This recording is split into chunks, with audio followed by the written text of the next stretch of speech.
Muy bien, pues muy buenos días a todos los que estáis en América Latina. Gracias por estar con nosotros hoy. Soy Carlos Albero, soy Market Area Manager del DNVGL para Iberia y Latinoamérica. Y hoy tengo el placer de tener a tres panelistas excepcionales conmigo con los que vamos a comentar la perspectiva que vemos en México en el largo plazo. Conmigo están Alberto Cutter de Ginkgo Solar. Hola Alberto, y gracias por estar con nosotros. Impresionante vídeo, hay que decirlo.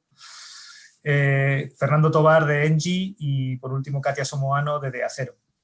Entonces, el largo plazo de México los que hemos trabajado en el país durante los últimos, en mi caso son los últimos casi 15 años, es algo que siempre está borroso en el horizonte, pero creemos que si echamos un poco la vista atrás y vemos la foto grande del país, como les decían en el panel anterior, vemos un país de 130 millones de personas con una matriz prácticamente 90% térmica, muy antigua, muy contaminante, que tiene que hacer esa transición energética hacia el futuro.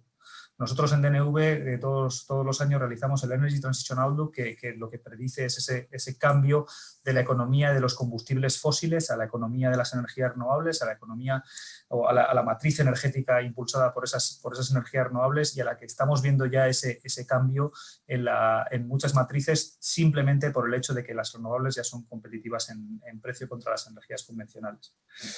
En este escenario lo que nosotros creemos es que a futuro, en 2050, la mitad de la energía primaria del mundo va a venir de combustibles fósiles, mientras que la otra mitad va a venir de energías renovables. Y a pesar de que la energía primaria se estanca, con lo cual el crecimiento de la demanda va a tender a aplanarse a nivel mundial, sí que la electrificación es algo que cobra una relevancia tremendamente importante, principalmente por la electrificación del transporte, en una primera dimensión.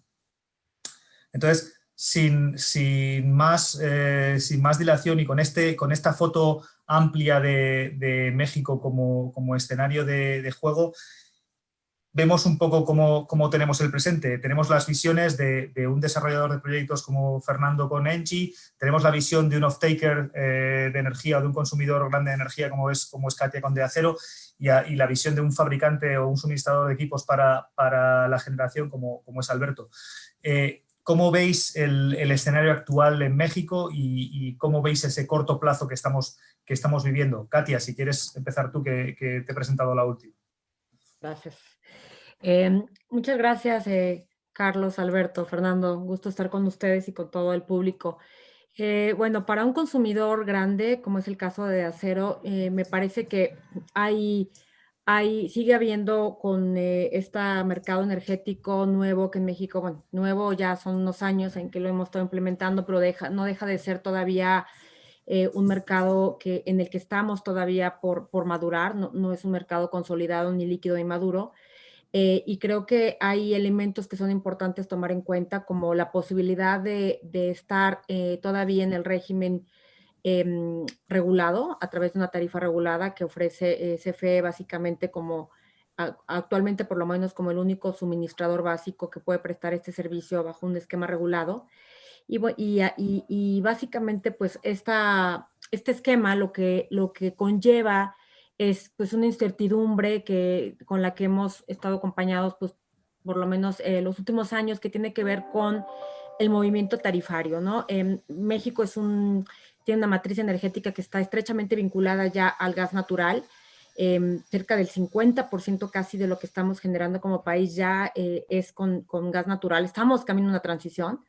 Y esto pues también hace y es gas natural de importación, la gran mayoría, y esto pues hay un vínculo estrecho con todo, con las fluctuaciones, tanto del tipo de cambio como del propio commodity, como es el tipo de gas, y esto hace que pueda haber una variación en la tarifa, pero tampoco estamos viendo que esta tarifa esté capturando esos ahorros que se pudieran generar a partir de precios bajos y competitivos en el precio del gas, que pues es el más barato del mundo. Entonces, eso me parece que es un escenario en el que grandes consumidores estamos buscando otras opciones en el mercado.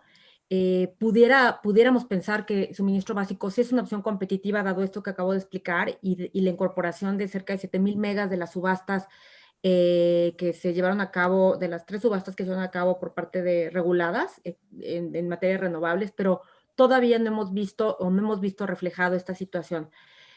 Por el otro lado, tenemos un tema muy relevante en el mercado, que es la falta de liquidez de energía. Si nosotros decidimos ir al mercado y comprar nuestra energía a partir de generadores privados, ya sea bajo la figura de participante de mercado como lo somos nosotros o a través de un suministrador calificado, nos topamos con la realidad de que no hay generación líquida suficiente en los puntos de demanda. La generación puede estar en otros lugares en donde podemos acceder a ella solamente pagando pues cantidades importantes por concepto de la congestión, es decir, de la falta de transmisión que implica llevar la energía de un lado a otro. Entonces, para nosotros hay problemas. Desde luego, el tema de la congestión es un problema sistémico que también afecta al suministro básico, no solamente es un tema para el mercado, pero sí nos vemos en esta necesidad de buscar opciones, de crear portafolios en la mayoría de los casos entre renovables, térmicos, ser off-takers bajo la tarifa regulada en aquellos puntos donde no necesariamente que pueda tener un consumo que se pueda hacer control de demanda, etcétera. Y pues eso es un poquito, digamos, lo que nosotros vemos desde la perspectiva del off-taker. Hay mucho que todavía revisar como opciones hacia adelante y esperamos que en México en los próximos años se dé mucho mayor liquidez y le dé al consumidor final más opciones para poder suministrarse de manera competitiva y eficiente. Muchas gracias, Katia. Yo creo que ahí los PPAs abrieron brecha hace muchos años con los contratos de autoabasto, pero de ahí hay un paso que hay que evolucionar en el mercado todavía. Alberto, ¿tú cómo ves desde tu visión de fabricante, desde tu visión de suministrador de equipos al mercado mexicano, cómo estás viviendo la realidad que tenemos a día de hoy? Carlos, el tema que México fue por muchos años, hace 3 años, fue el más grande mercado de toda la América Latina. Me gusta también decir, compartir con vosotros que la planta solar más grande de todas las Américas, Norte, Sur y Centroamérica, está ubicada en México, son 830 megavatios en Torreón. Y porque fue de la primera subasta. Cuando la primera subasta de México fue muy exitosa, también había recibido el precio de venta de energía de venta de energía solar más barato de todo el mundo. Así fue muy, muy exitoso. la verdad que después de esa todo un poco se ha parado. Eso es poco una pena porque México tiene, como tú has dicho, una matriz energética muy enfocada en la parte fósil. Necesitan también una revisión de la matriz energética para hacerla un poco más limpia, como la tiene, por ejemplo, el Brasil, que es es un país bastante parecido a lo de México, como radiación solar, y también como necesidad de energía, pero Brasil tiene una matriz energética que es mucho más, sobre todo por la hidro, pero es mucho más renovable.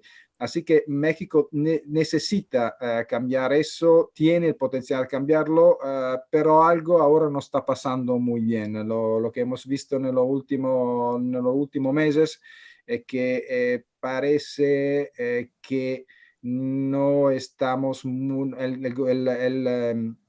el país, el México, no está muy enfocado en el desarrollo de la energía solar. Es verdad, todo el mundo sabe que la energía solar no se genera cuando no hay sol. Obviamente tenemos que encontrar soluciones como para almacenar la energía, pero esto no es más un problema porque hay muchísimas formas de almacenamiento de energía. Así esto es un falso problema. La verdad es que en todo el mundo se están desarrollando mucho la fuente renovable, sobre todo la solar, porque es las que tiene el LCOI más barato de todo. Es verdad que tenemos el problema de cómo hacer para estabilizar la energía producida con solar, pero ya tenemos solución también por eso. Así que parece que falta un poco la decisión política de avanzar sobre desarrollar la energía solar. En México tiene un potencial enorme, tiene oportunidad de hacerlo y ¿qué más? Falta un poco la intención política de seguir en este crecimiento de desarrollo de la energía solar. Gracias, Alberto. Yo creo que lo que mencionas de almacenamiento va a ser una realidad que va a transformar el sector en los próximos años. De hecho, ya tenemos proyectos en Australia o Estados Unidos en los que las renovables y almacenamiento están conviviendo de cara a dar al sistema un mejor servicio. Es una cuestión de encontrar ese esquema y ese encaje. Fernando, vosotros como desarrolladores de proyectos, como operadores de proyectos, ¿cómo estáis viviendo este momento en México? Sí, pues ha sido muy retador. Antes de comentar sobre México, solamente para poner en contexto la situación de México. En el resto del mundo, en el 2020, o sea, a pesar del COVID, de todos los impactos que ha tenido en la economía, en cadenas de producción, porque eso también tuvo un impacto muy importante, a pesar de todo eso, en el mundo, la energía renovable va a representar 7% más que lo que representaba en 2019 de la generación. Y en el mundo, hubo 15% más de energía renovable, de capacidad de energía renovable subastada hasta octubre de este año que hasta octubre de 2019. O sea, la energía renovable en el resto del mundo ha sido muy resiliente a los impactos del COVID. No solamente resiliente para mantener el crecimiento, sino ha incrementado su crecimiento, a pesar de todas esas dificultades. Pero en México tenemos el impacto inverso. O sea, acá nuestro gobierno no está impulsando lo renovable por ejemplo, nosotros hemos tenido problemas en la construcción. Se nos han puesto más trabas para poder llegar al comisionamiento o puesta en pruebas y puesta en marcha de las plantas. Hubo una política de SENACE para impedir la entrada de nuevos proyectos en operación. Hubo una política de CENER para también cambiar las reglas de despacho y de confiabilidad del sistema. Todo eso pues, ha afectado mucho tanto la construcción como los proyectos que ya estaban por entrar en operación. Al mismo tiempo, también somos resilientes en México. A pesar de todos esos cambios regulatorios que se han impulsado, hubo una ola tremenda de toda la industria, 30 y pico, 50 amparos que se presentaron y hasta la fecha todos se han ganado. De hecho, ya hay 2 casos donde algunos de los sectores que presentaron amparos ya ganaron en sentencias el fondo de la materia, donde se decidió que el acuerdo de SENACE y la política de CENER no deberían aplicarse. Y no solamente para los proponentes de esos amparos, sino en general, para la industria.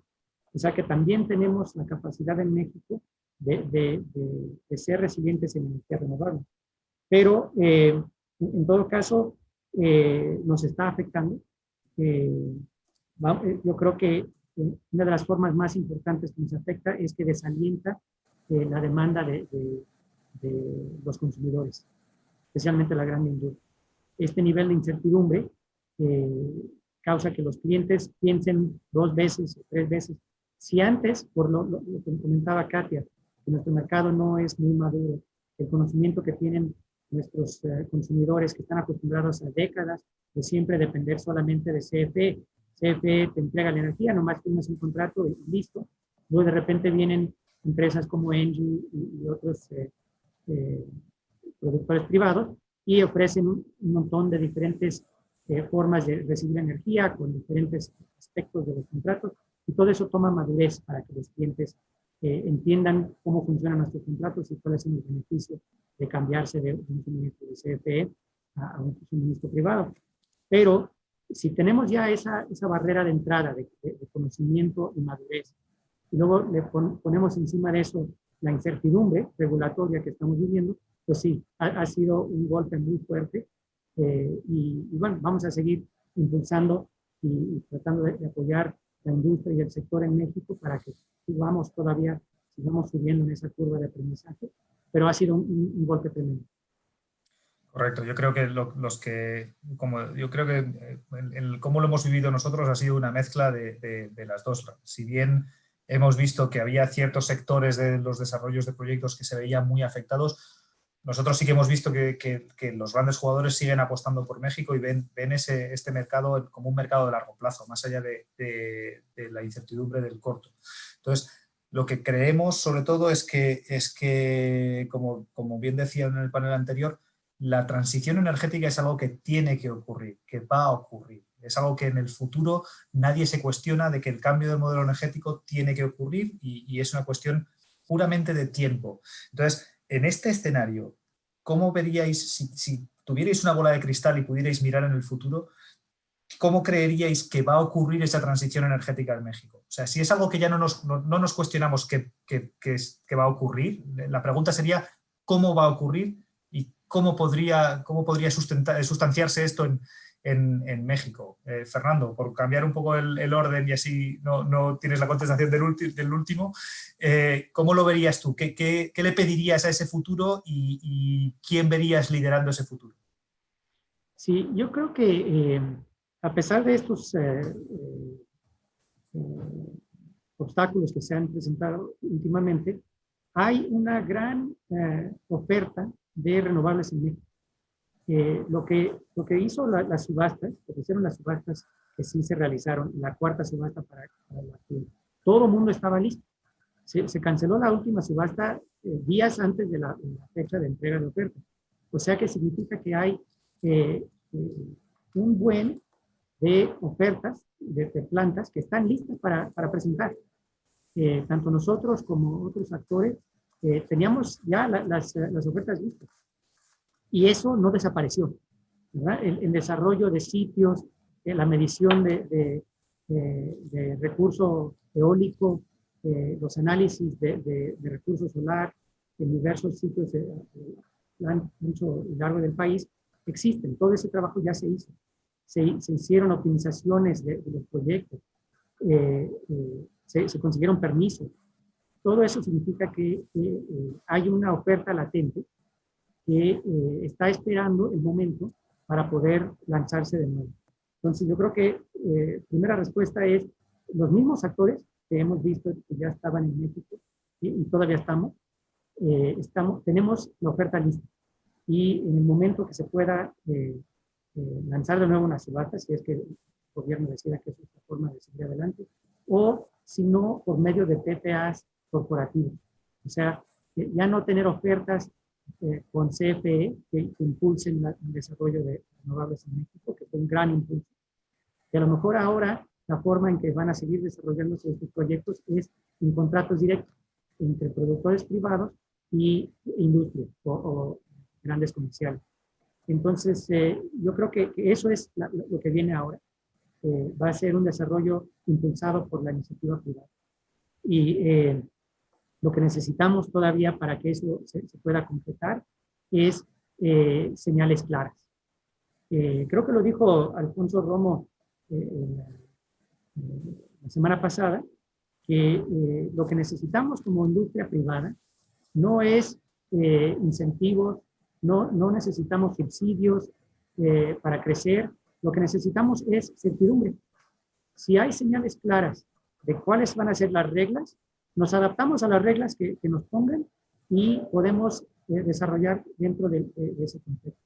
Entonces, yo creo que estaba muy acertado el comentario de Romo, y eso es lo que estamos esperando solamente. Sí, yo creo que en ese sentido estoy súper de acuerdo contigo en el tema de que los trabajos han continuado, que los desarrollos no se han detenido y que todo el mundo espera el futuro con esperanza. Alberto, ¿tú crees que nos van a hacer falta subastas? O sea, tengo dos preguntas. La primera es si crees que nos hacen falta las subastas, como Fernando sugería, de dos formas, subastas, PPAs. ¿Hacen falta las subastas o la tecnología es lo suficientemente madura y competitiva como para poder ofertar ya directamente contratos bilaterales con industrias sin necesidad de que el gobierno gestione ese procedimiento? Mira, yo pienso que la subasta fue muy importante, no solo en México, pero también en otros países, para dar conocimiento a que la energía solar era una energía limpia y sobre todo barata. Ahora, aunque yo pienso que puede ayudar, pero yo pienso, como ya ha dicho Fernando, que la parte de PPA entre productor y consumidor sea ahora la forma de negocio que se puede desarrollar más rápidamente y con mucho más fácil hacerlo entre las dos partes. La subasta es bastante complicada y como ya ha dicho Fernando, tú, como la última que se ha cancelado el día anterior, estaba mucha empresa allí con mucho equipo trabajando por más de un año y al final se cancela. Sí, hay mucha incertidumbre. Cuando tú vas a trabajar sobre un PPA privado, ya es un proyecto que está ya definido por un off-taker. Esto ya no hay esta incertidumbre que está a un lado de otra parte, ¿no? Del gobierno. Así que eso pienso que sea la forma más correcta. Y yo también creo, no solo por la parte de PPA, pero en México hay también que se puede desarrollar mucho en la parte de comercial, industrial y también residencial. Si yo tengo que ver lo que está pasando, por ejemplo, en Brasil ahora, la parte de generación distribuida es más grande también de la parte de proyecto. El próximo año se piensa de hacer por generación distribuida, por proyecto residencial, comercial, más de 4 gigavatios, que es muchísimo. Y yo pienso que también en México puede tener la misma oportunidad. Hay muchísima empresa en México que se están dedicando a este tipo de plataforma, a este tipo de instalación que puede desarrollar también y puede aumentar su capacidad, porque tiene muchísima de esta empresa, porque normalmente lo que he visto que los proyectos grandes están sobre todo desarrollados de EPCistas que están fuera de México, pero en México hay una multitud, muchísimas empresas que pueden desarrollar a proyectos de 500, de 1 megavatio, 5 megavatios, proyectos residenciales. Esta es una forma también de desarrollar la industria fotovoltaica local. Gracias Alberto. Ahí estamos siempre ante la eterna duda entre qué rol jugará la generación distribuida y si será más relevante que la centralizada a día de hoy. Yo creo que en este aspecto, si lo que estamos presenciando es una presión de los costes a la baja, de una presión grande de precios por parte de los clientes de proyectos de energía.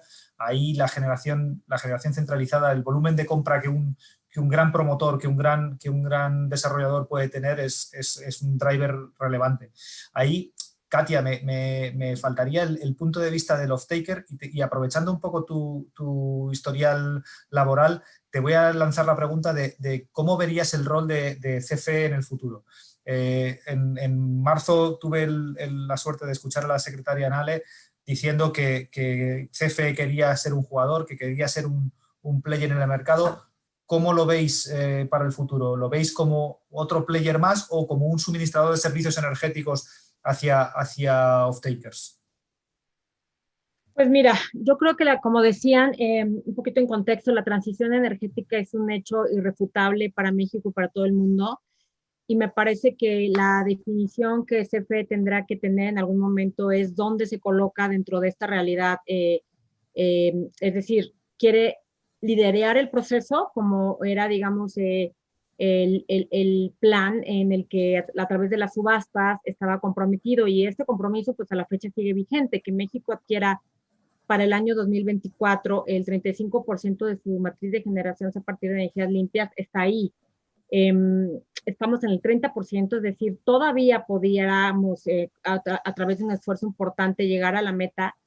Y el diseño, digamos, de las subastas estaba justamente hecho sobre la idea de poder alcanzar este porcentaje, pero también de comprar de manera competitiva y eficiente para poder ir sustituyendo esta matriz de generación eminentemente fósil y no eficiente, y poder, digamos, hacer una transición energética de manera competitiva y transparente. Entonces, digamos, eso es el roadmap que estaba diseñado. Hoy por hoy hemos visto, como Fernando lo decía, que ha habido pues un giro dentro de en esta dirección, y hemos empezado a ver que el impulso tan decidido como se tenía, ya sea a través de las subastas o a través de otro tipo de mecanismos que se estaban impulsando desde el gobierno, pero muchos de ellos instrumentados a través de la CFE como el gran comprador del país, han desaparecido, o por lo menos han sido pospuestos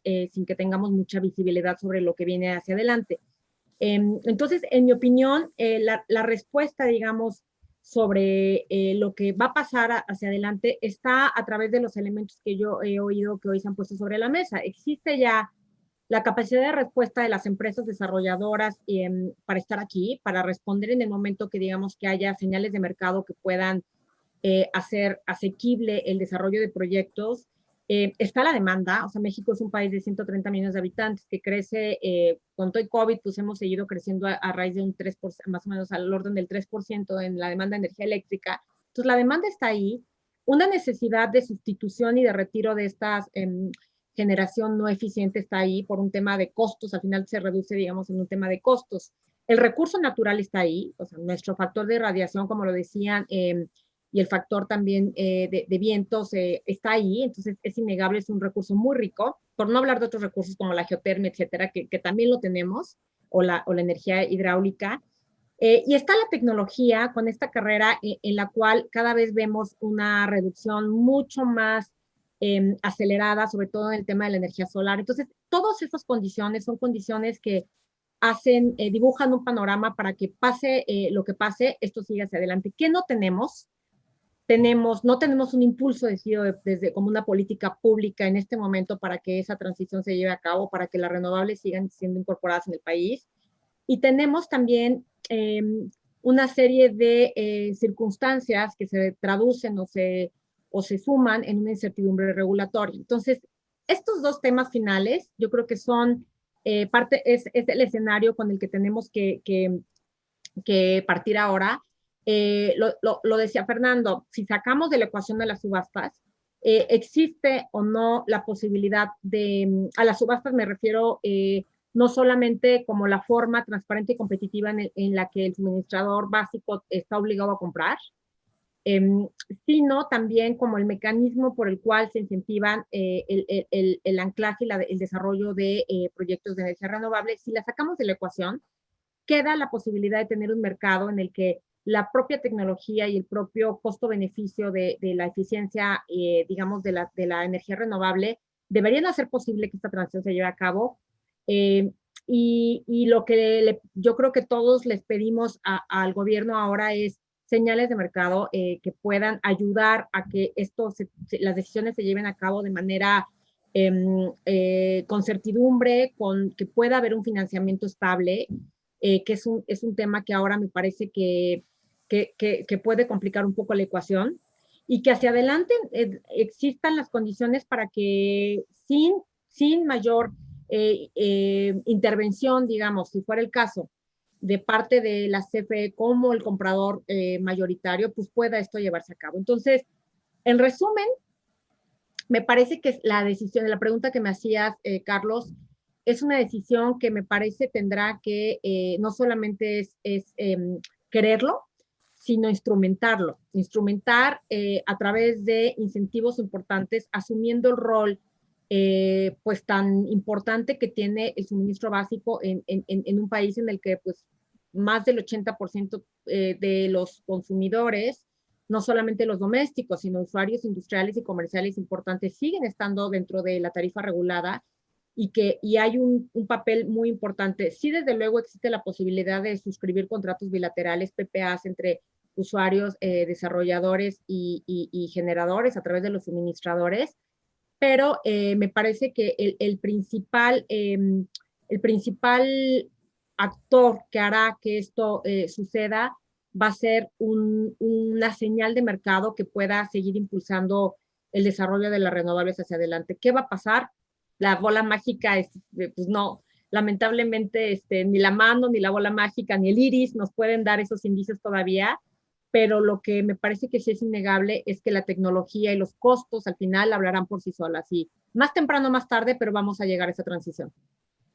Completamente de acuerdo contigo, Katia. Si algo podemos haber aprendido de los últimos 20 años en renovables es que hemos pasado de los esquemas feed-in tariff de muchos de los mercados a que actualmente casi ninguno tiene estos esquemas, y que el ambiente merchant se está imponiendo en todos los aspectos de la generación.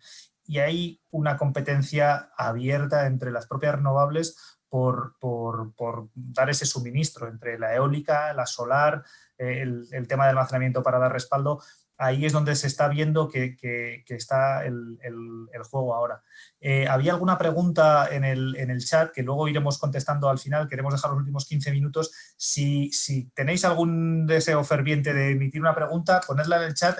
Al final de la sesión, los últimos 15 minutos los dedicaremos a responder las preguntas que haya habido y a generar alguna clase más de interacción en el panel. Alberto, en lo que estamos hablando, que hablamos de temas como las perspectivas del futuro, los esquemas de remuneración, ¿cómo va a poder influir la solar en estos ambientes de mercado que creemos que van a ser el futuro? Porque así lo estamos viendo en otros mercados. ¿Cómo puede la solar contribuir a ese ambiente de mercado y a esa fijación de precios que redunde al final en un beneficio para off-takers y consumidores del mercado?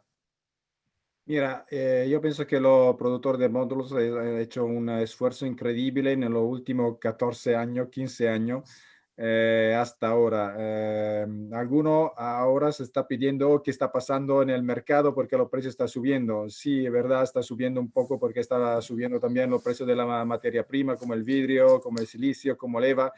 Pero si vamos a lo que están, como yo y tú, que tenemos canas, ¿no? Y tenemos muchos años en esta industria, ya sabemos que en el 2007 el precio del módulo estaba como alrededor de $4 por vatio pico. Ahora estamos alrededor de 21, 22 centavos.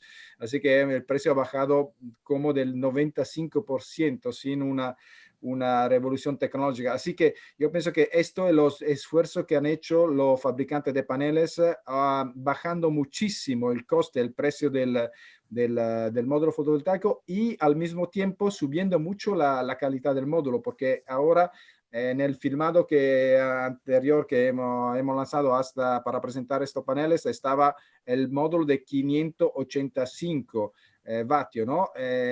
Cuando nel 2008-2009 estaban paneles de 280 por lo mismo tamaño. Así que el esfuerzo que hemos hecho è stato muy grande, todos los fabricantes de paneles, y esto ha permitido de bajar muchísimo el COI de la planta fotovoltaica.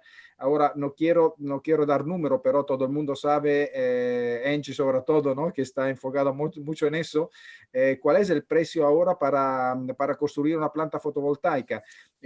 También ahora todo el mundo ha empezado a evaluar el módulo bifacial. El módulo bifacial con la misma superficie vas a aumentar la producción de un 7, 8, 10%, 15% si hay un albedo muy, muy importante. Así que no vamos a utilizar mucho la tierra que necesitamos para construir planta, pero vamos a producir mucho más con los mismo tamaño. Así que esto es lo que estamos haciendo, y por eso yo pienso que todo el mundo tiene que pensar a la solar, y no solo a la solar, pero toda la renovable como la oportunidad que tenemos para mejorar la matriz energética y también nuestra manera también de vivir. Y también a mí me gustaría, porque dar alguna sugerencia, porque algún país ya lo están haciendo. La verdad fue la Argentina por primero, pero no la ha implementado mucho, de tener una regla para que los grandes consumidores de energía cada año tiene que aumentar la cuota de energía que van a utilizar generada de la parte limpia. Esto va a ayudar mucho más a desarrollar los proyectos de energía limpia. Y proyectos de energía limpia, yo no solo pienso a la solar, pero también a la eólica, y sobre todo a la forma de almacenamiento. Así que la verdad, yo pienso que no hay ahora una razón para no decir no avanzamos con la energía renovable. Tenemos todo para hacerlo, sobre todo en México, porque tiene una de las más grandes, de la más alta radiación solar del mundo. Gracias, Alberto. Yo creo que ahí, Fernando, te ha puesto la respuesta, como solemos decir, a huevo, pero vosotros lo veis desde un perfil más amplio. Vosotros ya no estáis solo en tecnología solar, estáis en eólica, estáis en otras tecnologías de generación convencional.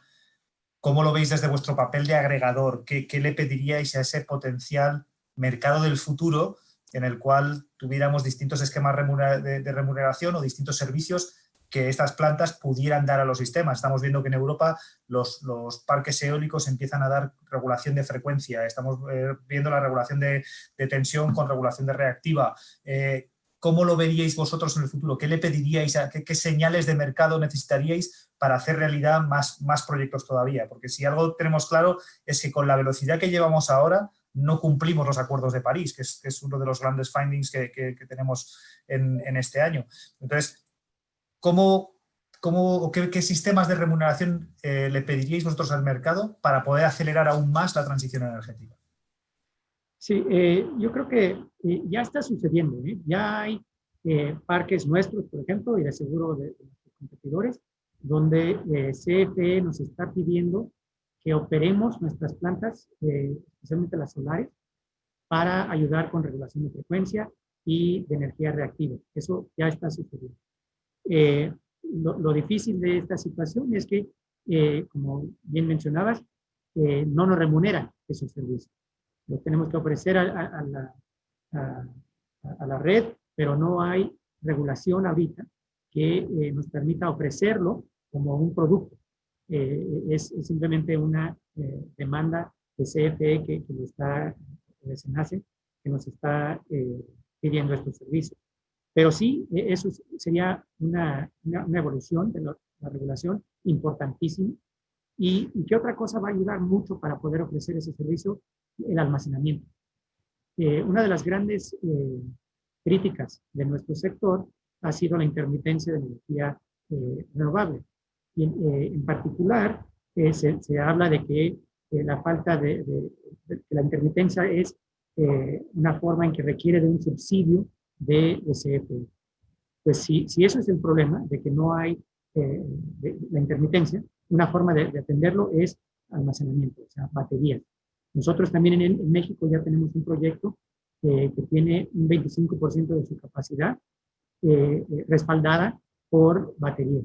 El proyecto debería de haber entrado ya a operación, de nuevo es uno de los que se ha demorado un poco más por razones de nuevas exigencias de SENACE y CFE, pero este proyecto estamos esperando que ya muy pronto va a entrar en operación y va a ser, creo, el segundo proyecto en México que tiene solar con batería.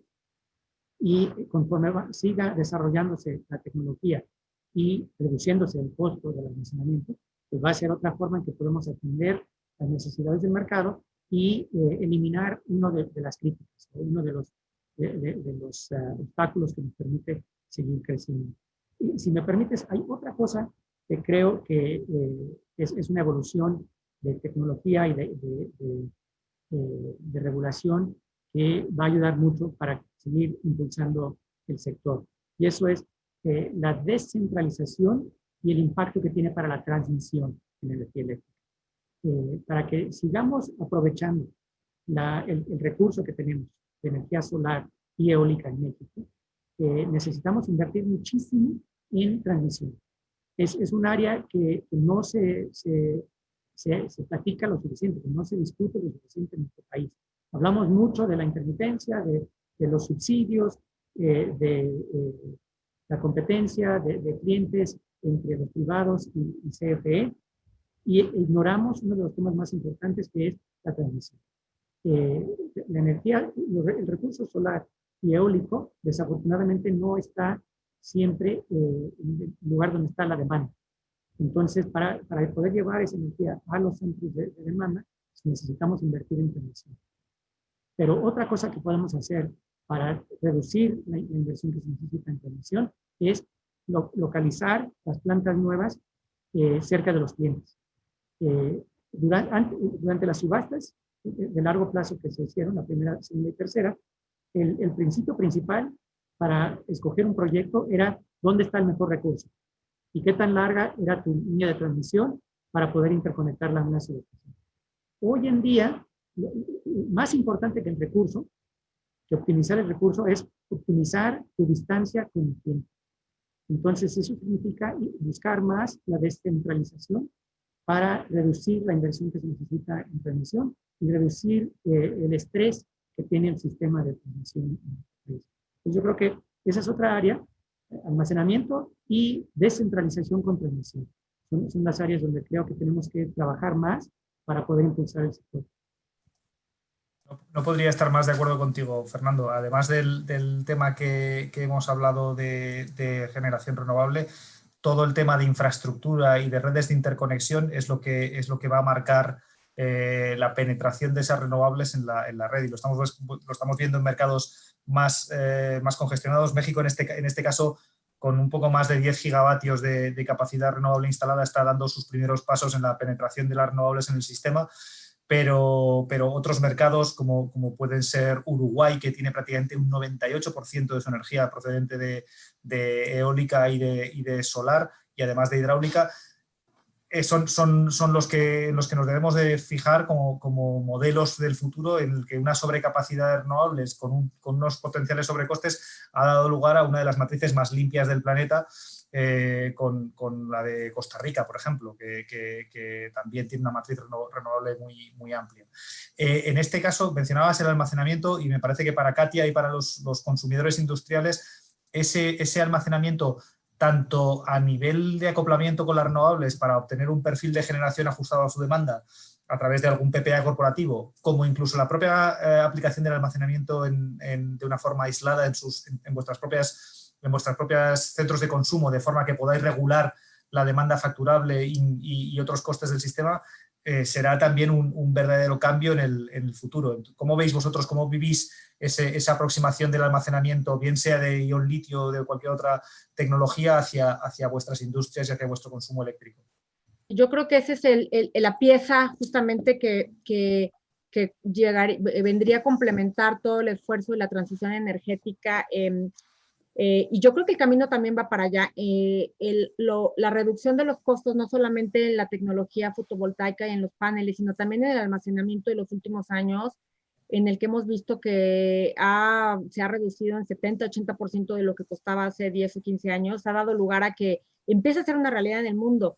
Entiendo que el 50% de los nuevos parques fotovoltaicos en Estados Unidos que se han construido en los últimos 18 meses ya llevan aparejado todo un sistema de almacenamiento y esto ya está haciendo posible, digamos, esta transición de manera mucho más acelerada de lo que estamos viendo. En México todavía, Fernando lo decía muy bien, hace falta señales regulatorias importantes que la buena noticia es que ya están previstas, no estaríamos partiendo de cero.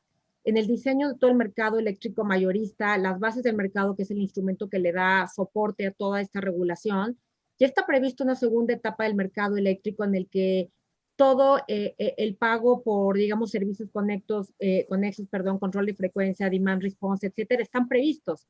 Todavía no llegamos ahí, pero me parece que es muy importante concientizar, digamos, tanto a los reguladores como a las autoridades de que es un beneficio importantísimo, lo dices tú muy bien, en clientes e industriales, como el caso de nosotros. Necesitamos tener un perfil, nuestro perfil de consumo hace que tengamos que aprovechar o queramos aprovechar justamente el moverte del esquema tarifario y poder aprovechar nuestro factor de consumo lo más posible, tener una capacidad instalada que podamos optimizar al máximo. Y el almacenamiento sin duda sería un paso natural hacia allá porque pues finalmente podríamos ampliar nuestros horarios de consumo. Hoy por hoy, sin embargo, a través de las sinergias naturales que se hacen entre la energía fotovoltaica, por ejemplo, y otro tipo de tecnologías, esto se puede lograr, sin duda. Pero el paso natural para poder avanzar en esa dirección es el almacenamiento. Yo creo que tenemos que dar este paso. Yo creo que es algo, como Fernando lo decía, y qué bueno que desarrolladores como Engie hayan puesto el ejemplo y estén tomando ya pasos hacia hacerlo, no solamente en el sistema aislado, en nuestro caso Baja California, en donde ya el almacenamiento es una necesidad para poder tener respaldo eficiente, y así lo veía nuestro regulador, inclusive también el propio SENACE. Técnicamente la solución era poder incluir sistemas de almacenamiento en este sistema aislado, pero también en sistemas interconectados como el CIN, el Sistema Interconectado Nacional. Es importantísimo que podamos incluir estos beneficios, ¿no? Yo creo que entre más rápido incorporemos, inclusive de manera merchant, es decir, con PPAs bilaterales, eventualmente, más rápido se va a poder hacer factible y tangible los beneficios de tenerlo. Siempre creo que hay una responsabilidad en las corporaciones grandes de ser first movers y de poder ir marcando la tendencia en el sentido de decir, mira, yo ya incorporé sistemas de almacenamiento y estos me han traído estos beneficios, y yo creo que por ahí podemos empezar a generar la ruta hacia esa transición ya no solamente renovables, pero de renovables con almacenamiento. Me parece que si no tenemos el incentivo regulatorio de parte del regulador, entonces lo que nos corresponde a todos como actores importantes es quizá empezar a tomar esas acciones para poder demostrar que desde el punto de vista de costo, eficiencia y beneficio, en el caso nuestro de ampliar nuestra capacidad de producción en términos de capacidad instalada, puede ser o es un esquema sustentable. Entonces, después vendrán ya, digamos, estos esquemas remunerados, como las subastas de servicios conexos, que como decía, están previstas ya en la propia regulación, para poderlo hacer a una escala mucho mayor y poder democratizar el uso de estas tecnologías. Pero al principio me parece que nos toca a los jugadores más importantes empezar a poner el ejemplo en este sentido. Sí, yo creo que en ese sentido las grandes corporaciones como Google, Apple, Amazon, Facebook, que han empezado a autoabastecerse con energía verde, son un gran ejemplo para todos los corporativos que van moviéndose en este sentido, que toman sus primeros pasos hacia esta senda. Y de hecho pueden ser unos primeros pasos en los que vayas de la mano de un desarrollador y convertirse en una nueva vía de negocio, como hemos visto en algunos off-takers en México. aquí lo que puede ser crítico es la bancabilidad del off-taker y que sea investment grade para los bancos en el aspecto de entrar en un ambiente merchant. Pero me parece que es una línea que vamos a seguir un poquito más. Y Fernando, ¿cómo veis vosotros estos nuevos ambientes merchant en los cuales se mueven los proyectos? ¿Qué factibilidad le veis a estos ambientes y sobre todo, cómo es vuestra interacción con el mundo financiero, que a pesar de que somos ingenieros y nos gusta mucho el tema de la energía, al final el tema de la financiación de los proyectos es hiper relevante para todos y en estos ambientes yo creo que inicialmente los bancos no se sentían tan cómodos con el ambiente merchant, pero que inevitablemente los mercados van dando esos pasos hacia allí y hay que darles certidumbre. ¿Cómo lo estáis viviendo vosotros en ese aspecto? Yo creo que un secreto a voces en México es que desde las subastas que se hicieron en la primera, segunda y tercera de largo plazo, ya existía un componente importantísimo de merchant. Yo creo que es evidente que muchos, si no todos, los actores que estaban ganando en las subastas estaban subsidiando el precio que se ofrecía en la subasta, el precio a CFE, mediante una apuesta a el precio y la remuneración de esa inversión en nuevas plantas que se iba a obtener después del PPA, ¿sí? Lo que se le llama el KEO. Entonces, después de los primeros 15 años donde se ofrecía a CFE un superprecio, una buena parte del retorno de los proyectos que se ofrecieron en la primera, segunda y tercera subasta estaba basada en el retorno que se iba a obtener en el merchant. Eso ya existe en México. Ahorita, con la falta de subastas y la incertidumbre que desalienta un poco a los clientes privados para los PPAs bilaterales, sí hay algunos actores que estamos viendo que están intentando hacer proyectos 100% merchant en México. Y también hay bancos que ya hemos visto que están dispuestos a financiar proyectos merchant. Ahora, ¿cuál es el problema? El problema es que un proyecto merchant está basado en una curva, una predicción de qué va a ser el precio en el largo plazo de la energía en el mercado ocasional, en el mercado spot.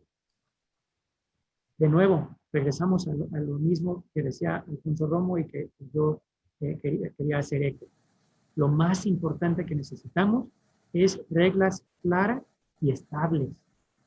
Si no hay estabilidad, está muy difícil que alguien tome una apuesta de cómo se va a comportar la curva de precios que tienes que apostar, van a remunerar tu inversión.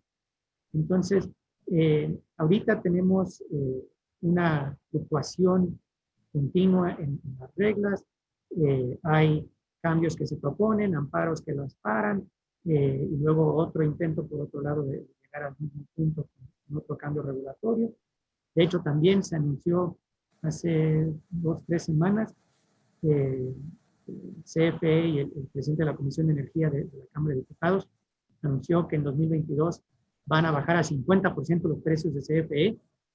Ese tipo de anuncios hace imposible que los desarrolladores y los clientes, y aún hasta los expertos, como ustedes, Carlos, y como otros actores en el mercado, que nos ayudan a desarrollar curvas de qué va a ser el precio, con ese tipo de anuncios y este nivel de incertidumbre, está muy difícil que alguien diga, ok, yo apuesto que en 15 años el promedio del precio va a ser tanto y eso me permite remunerar mi planta 100% merchant.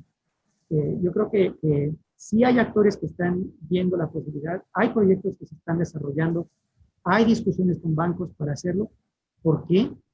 Porque México tiene todos los elementos para un gran mercado. Y hay tanto interés de que este mercado crezca y sea exitoso, que la gente sigue tratando de desarrollarlo. Pero sí, el desafío es tremendo con este nivel de incertidumbre. Fernando. Alberto, vosotros que habéis tenido que explicar la tecnología bifacial a muchos bancos y muchos fondos de inversión para hacer bancables esos proyectos, ¿cómo lo habéis vivido el tránsito al Merchant? Carlos, el tema de bifacial por los bancos, sí, hemos tenido que explicarlo un poco porque los bancos siempre no están muy acostumbrados a cambiar tecnología, aunque no hay un cambio, simplemente hay que la parte de atrás produce más energía. Pero los bancos con los que hemos hablado al final estaban súper contentos de esta nueva oportunidad. Lo que falta más, lo que necesita más el banco, no es solo por la parte del nuevo producto, mas sobre todo quién le vas a proponer el nuevo producto. Hay estudio y esto es algo que tenemos que estar con poco cuidado porque hay estudios que en los próximos 4 o 5 años todos los productores, la producción de módulos fotovoltaicos se van a enfocar en 6, 7 grandes fabricantes. Así que para el banco es muy importante, sobre todo, más que el producto, lo que es el fabricante de paneles que vas a ofrecer, que va a ser subutilizado en la planta fotovoltaica. Tenemos siempre que tener en cuenta que una planta fotovoltaica tiene que producir por 25 o 30 años, tiene garantía de producibilidad de los 0.5% de decadimiento al año, pero al final si el productor de módulo fotovoltaico no existe más, como ya hemos experimentado mucho en Europa, que donde hay todo lo que está instalado desde 2008 hasta 2012, que el 50% ya no existe en el mercado, obviamente toda la garantía es solo papel. Así que lo más importante, más que el producto, es el fabricante. En 4 o 5 años van a estar en el mercado no más que 7 o 8 fabricantes. Sí, un poco como retomando el guante que me lanzabas antes, los que ya tenemos canas y que hemos visto cómo los mercados renovables se han ido concentrando. Lo hemos vivido en eólica, donde había pues, casi 20 fabricantes muy potentes, a donde ha habido una concentración muy grande y todavía se espera alguna más. En fotovoltaica lo estamos viendo y resaltar el tema que tú estás resaltando. Es importantísimo el aseguramiento de la calidad en los proyectos. El hecho de que antes se tenía la solar como una inversión muy sencilla de ejecutar, y puede que fuera así cuando era 5 kilovatios instalados en el techo de tu casa, pero si estás pensando en una planta de 800 megavatios, hay muchas cosas que pueden salir mal y más vale que no te pille el toro con una planta instalada de ese calibre porque los problemas pueden ser muy grandes. Entonces ahí yo creo que hay un paso más que tiene que ir la solar en el tema del aseguramiento de la calidad de los proyectos. Estamos ya terminando, nos queda un cuarto de hora para terminar el panel. Tenemos algunas preguntas y yo creo que le podemos intentar dar salida a alguna de ellas. Hay un comentario acerca de las subastas que se avecinan con los precios de las materias primas subiendo. Yo aquí voy a aprovechar a Katia, que además de off-taker, es suministradora de una de esas materias primas, como es el acero, y cómo vemos el mercado de las commodities y cómo eso puede afectarnos a las energías renovables en las próximas subastas. Bueno, creo que Alberto lo mencionaba hace un momentito, que hay un incremento, esperemos que sea un incremento que tiende a estabilizarse pronto sobre algunas materias primas como el vidrio, entendido, y el silicio, que son insumos importantísimos para los paneles.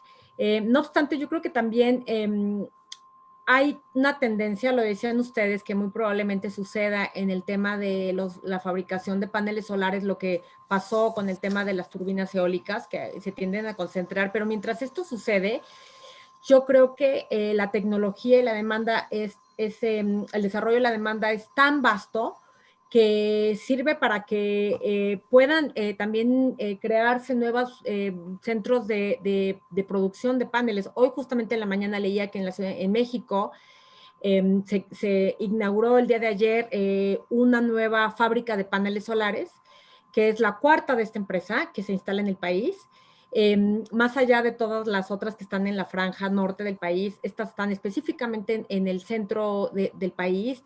Y me parece que es una señal muy importante que se está dando en el tema de que es tan atractiva la tecnología solar, que da para que fabricantes, proveedores de insumos y materias primas, como en este caso el acero, nosotros que somos acereros, ¿no? Que somos proveedores, sobre todo intervenimos mucho en el desarrollo de parques eólicos, en donde desde luego también hay una serie de avances tecnológicos que tienden a que las turbinas puedan ser, no solamente las turbinas, sino incluso, bueno, los postes y las turbinas puedan ser fabricadas en sitio eventualmente. Yo creo que empresas como las nuestras, a pesar de que no somos una empresa especializada en energía, somos un proveedor industrial de acero para todos los sectores. Hemos estado viendo al sector eólico, por ejemplo, como un sector que está en crecimiento y en donde estamos continuamente buscando soluciones para que estos postes, digamos, de las alturas tan altas, pues podamos encontrar aleaciones y materiales a través de los cuales podamos no solamente ganar en eficiencia todos, sino también poder suministrar de manera local como un producto integrado, como una solución, cada vez atendiendo un mercado que seguimos apostando a que va a crecer, ¿no? Entonces, antes entiendo pues que había que trasladar todos los sobredimensionados de algún lado del mundo a México en estos grandes contenedores enormes. Yo creo que eso cada vez va tendiendo a encontrar soluciones locales y pues sin duda eso también va a repercutir en los precios, ¿no? Yo creo que ya antes estaba, el foco principal era el precio y entonces uno tendía a ver como desarrolladores productos que venían específicamente pues de China o de mercados en donde había una competencia muy... y al principio pues estaba el tema de la preocupación de la calidad, después se evolucionó a que la calidad se estabilizó con independencia, digamos, del origen de los proyectos.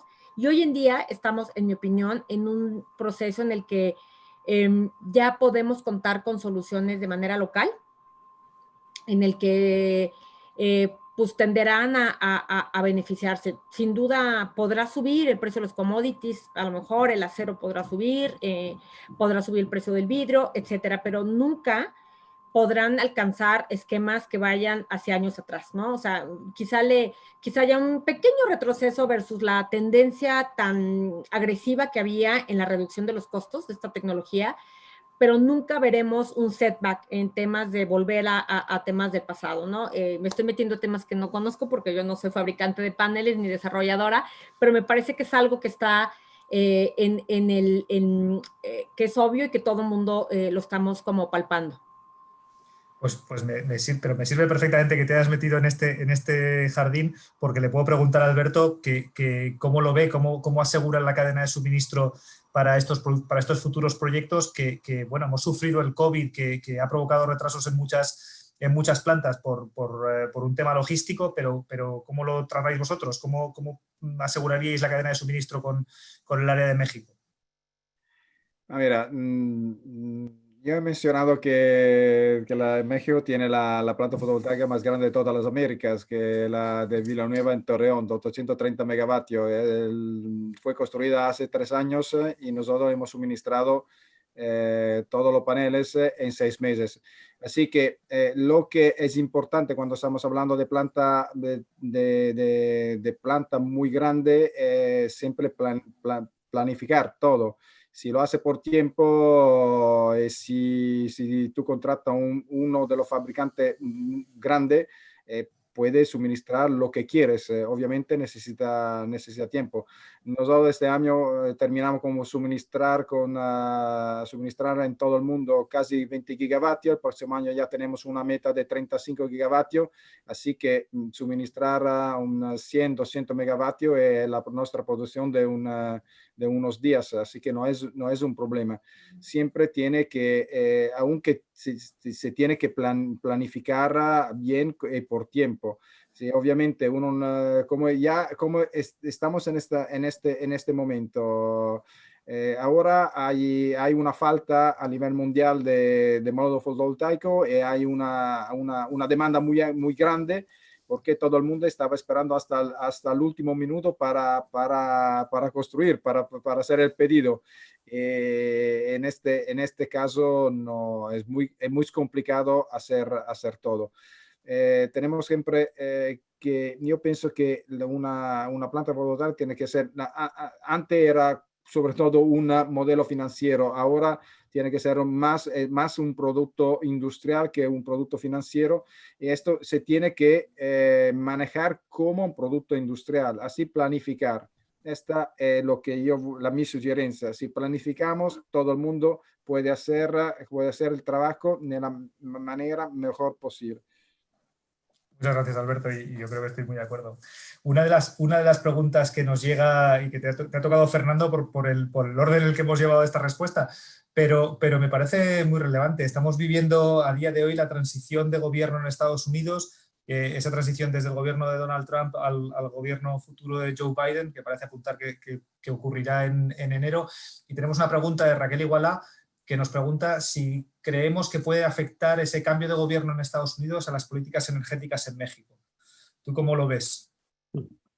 Esta sí que es pregunta de bola de cristal, ¿eh? Sí. Aquí no te vamos a tener en cuenta la respuesta si luego se ocurre o no, pero danos tu mejor estimación.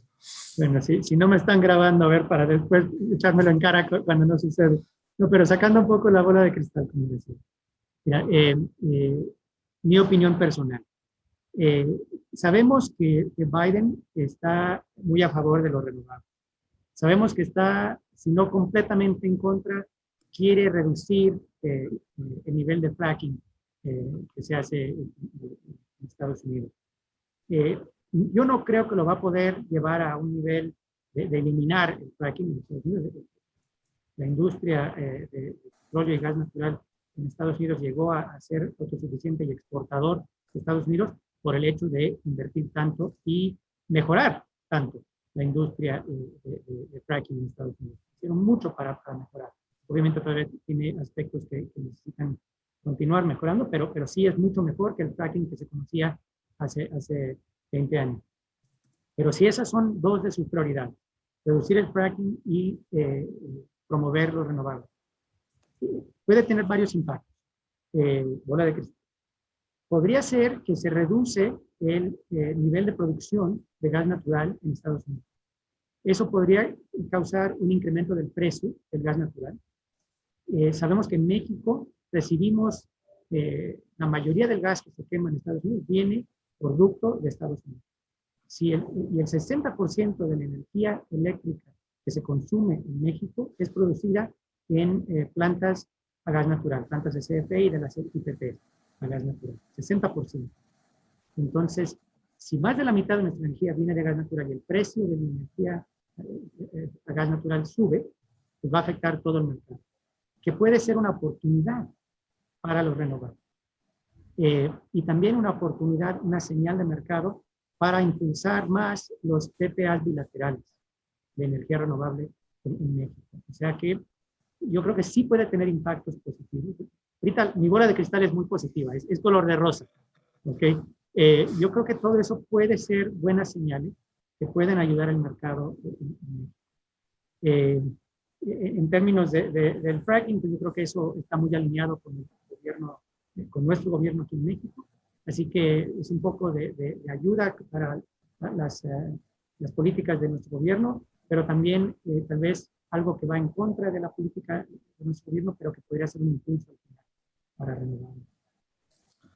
Sí, yo creo que si hay algo que nos han enseñado las renovables en estos últimos años es que cada vez nos hemos apartado más de la influencia política y nos hemos acercado más a la influencia económica, con lo cual ya nos hemos convertido en un sujeto de mercado, en alguien que está dependiente de lo que hablábamos antes con Katia, de las materias primas, de lo que hablábamos antes con Alberto, de asegurar esa cadena de suministro para satisfacer una realidad del mercado, que es lo que estamos viendo en México. Yo creo que un poco como resumen de lo que hemos tratado en el panel, yo creo que nos quedamos con la idea de que la transición energética es algo que va a suceder en México, que todos los players del mercado están por que suceda, que van a poner que están en su mejor interés, ya no solo por el hecho de un perfil de generación más limpio, sino por tener una matriz más renovable, tener una mejor calidad de la red, tener una red más fuerte y una independencia energética mayor. Va todo en el interés del país, con lo cual es una cuestión de cómo instrumentarla y cómo llevarla a cabo. Y un poco la conclusión a la que llegamos es que lo que necesitamos son señales claras de mercado que podamos extrapolar en el tiempo de forma que podamos justificar esas inversiones intensivas en capital que requieren los proyectos energéticos. En el momento que esos mecanismos están en su lugar, lo que nos han demostrado los mercados energéticos del mundo es que la inversión se atrae. No hace falta gastarla del presupuesto nacional, sino que es algo que hay inversores interesados en que con unas reglas de mercado fijas o con unas reglas de mercado que den visibilidad en el largo plazo, se atreven a invertir en distintos mercados energéticos. Es una señal clara que manda el sector energético a todos los sectores políticos diciendo, señores, estamos aquí y podemos competir. Simplemente dennos el piso parejo que allá que vamos. Entonces, es un poco la señal que queremos transmitir, es que México es un mercado de futuro, que a pesar de que la situación a día de hoy a nivel mundial, ya no solo de México por el entorno regulatorio más incierto que puede tener, sino a nivel mundial por el tema del COVID y ver cómo va a ser esa recuperación una vez que la situación se normalice, la apuesta por las renovables tiene que ser clara y tiene que ser decidida en todos los aspectos, porque el mercado y la ciudadanía lo pide así. Entonces, nos quedan 2 minutos. Una ronda rapidísima para que nos deis un poco de vuestro corolario de lo que sería el mercado de México en el largo plazo. Una frase, un párrafo cortito que diga vuestra manera de pensar. Fernando, empezamos por ti, que ha sido el primero que hemos presentado al principio. Yo creo que el mercado energético y renovables en particular en México tiene un gran futuro. Tiene un futuro que va a ser impulsado por la iniciativa privada y tenemos todos los elementos para hacerlo. Katia, ¿qué es lo que le pedirías a la gente que no olvidara en el largo plazo de México? Pues que seguimos siendo un país que estamos en la ruta de la transición y del crecimiento energético. Requerimos sin duda infraestructura para poderlo hacer realidad de la mejor manera. Y requerimos también estabilidad regulatoria y certidumbre. Entonces, creo que con esos elementos, México está llamado a ser o a recuperar el camino de ser un gran destino de inversiones y de crecimiento hacia adelante. Me he quedado con la frase de Alberto al principio que ha dicho México fue el mercado más grande de Latinoamérica. Alberto, ¿qué les decimos? ¿Qué va a pasar en el futuro? Y lo va a hacer otra vez porque el desarrollo renovable y solar puede ralentizar, pero no detenerse. Esto es se llama democracia solar. Uno no puede pararla, avanza. Sí, yo creo que esa es la transición que todos queremos y que además necesitamos por recordar que si no la llevamos a cabo, los acuerdos de París no se cumplen, el cambio climático sigue ahí y aunque el COVID le haya dado una tregua a las emisiones, no debemos recuperar esa senda y aprovechar este tiempo o este respiro breve que le hemos dado al planeta para cambiar el paso y poder impulsar de nuevo las energías renovables. Pues no me queda más que agradeceros a los tres el panel que hemos tenido. Yo creo que ha sido un panel tremendamente dinámico. Hemos dado mucha experiencia de lo que creemos que va a ser este mercado y daros las gracias a vosotros y a Energier por contar con nosotros y esperar veros muy pronto en persona, lo cual será una excelente señal de que recuperamos la normalidad. Muchas gracias a todos y a la audiencia que hemos tenido y un placer haber estado con todos vosotros. Muchas gracias. Gracias. Muchas gracias. Hasta luego, buen día. Hasta luego.